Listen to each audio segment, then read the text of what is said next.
Nosso evangelho de hoje é Mateus 13, de 24 a 30. Naquele tempo, Jesus contou outra parábola à multidão.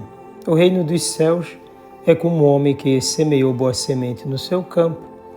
Enquanto todos dormiam, veio seu inimigo, semeou joio no meio do trigo e foi embora. Quando o trigo cresceu e as espigas começaram a se formar, apareceu também o joio. Os empregados foram procurar o dono e lhe disseram: Senhor, não semeaste boa semente no teu campo? De onde veio então o joio? O dono respondeu: Foi algum inimigo que fez isso. Os empregados lhe perguntaram: Queres que vamos arrancar o joio? O dono respondeu: Não. Pode acontecer que arrancando o joio, arranqueis também o trigo. Deixai crescer um e outro até a colheita. E no tempo da colheita, direi aos que cortam trigo: arrancai primeiro o joio e o amarrai em feixes para ser queimado. Recolhei, porém, o trigo no meu celeiro. Palavra da salvação.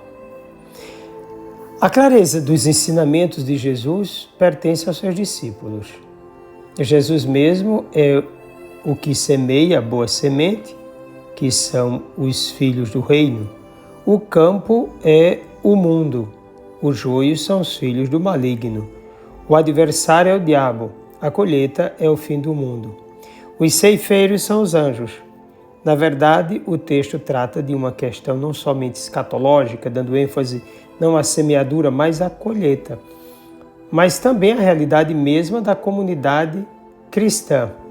Por isso, contradiz a impaciência messiânica dos seguidores de Jesus, afastando a ideia de uma comunidade de puros, entre aspas, desligados da realidade do mundo. Os discípulos devem ter os olhos fixos na justiça de Deus, mesmo habitando em um campo envolvido também com as injustiças. Não pertence a eles fazer justiça de qualquer jeito, procurando imediatamente eliminar os inimigos.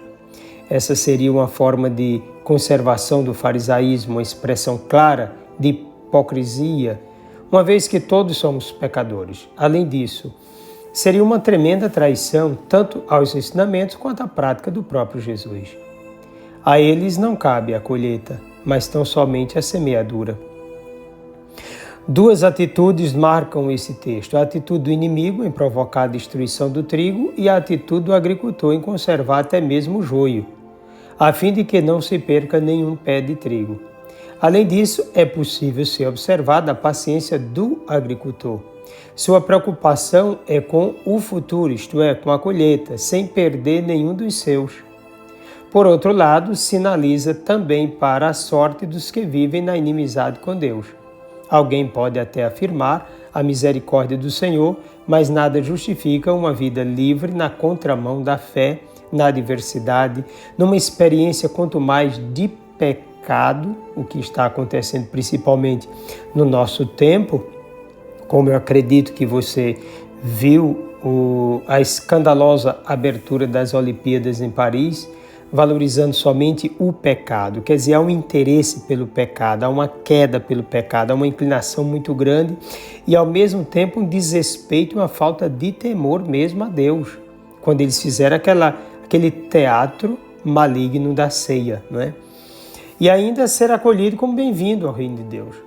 O futuro glorioso depende principalmente da iniciativa de Deus, mas também da resposta consciente de cada um. A comunidade cristã se desenvolve no meio de um mundo onde muitos adversários do Senhor também o habitam. E isso é tão evidente nos nossos tempos. A igreja não tem como existir num mundo separado de tudo. Não é possível compreender uma história com a clareza total entre o bem e o mal e nem os separar absolutamente das instituições e pessoas enquanto agem no campo de batalha. Se bem que começamos a perceber o surgimento do joio. O joio está aparecendo. A separação definitiva dá-se-á no futuro, no juízo final. E o que está acontecendo agora é que, por exemplo, estamos percebendo quem é trigo, estamos percebendo quem é joio. O joio está se manifestando. Até mesmo dentro de cada um existe uma verdadeira luta do que é bom contra as coisas que só atrapalham uma vida de santidade. É necessário se manter vivo na batalha, sabendo que na medida em que se vai colocando diante de Deus, obedecendo sua vontade e se formando na palavra de salvação, fortalece-se a própria vida e tende, por força da graça de Deus, a vitória. Cada um e a própria comunidade não podem adormecer na fé e no bem. Que os discípulos sejam patrocinadores do bem, sejam motivadores da vida e da vivência na verdade. Sejam sempre portadores da salvação, justamente o contrário dos que são representados pelo joio, que fazem os outros pecar praticando o mal. O resultado final é que para os discípulos reserva-se a comunhão com Deus, mas para os inimigos a condenação eterna.